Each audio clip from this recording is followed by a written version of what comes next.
Terima kasih Bapa di sorga, buat firman-Mu yang sudah menyapa kami pada hari ini.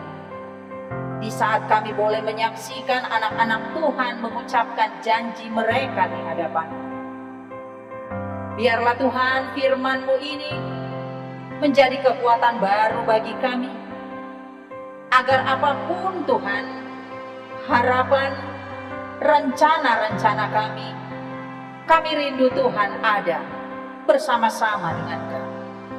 Sebab jika bukan karena Tuhan, tidak ada sesuatu hal terbaik yang boleh terjadi di dalam kehidupan kami.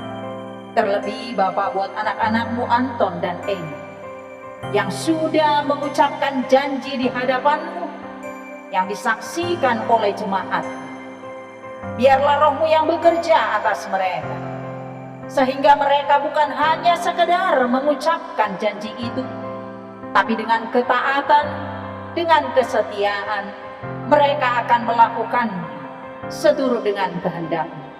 Sebab di dalam janji itu terkandung berkat Tuhan. Tuhan yang bekerja dalam setiap proses yang boleh mereka lakukan. Berikan kesehatan, berikan sukacita, sehingga apapun yang boleh mereka persiapkan pada hari yang telah ditentukan, Tuhan akan memberkati mereka menjadi keluarga yang takut akan Tuhan. Begitu juga buat orang tua mereka. Berikan kesehatan, berikan sukacita, berikan yang mereka perlukan, sehingga mereka boleh mempersiapkan yang terbaik, yang seturut dengan kehendak Tuhan. Terpujilah Engkau Tuhan, hari ini, esok kekal selama-lamanya. Di dalam nama Tuhan Yesus, kami berdoa dan mengucap syukur. Amin.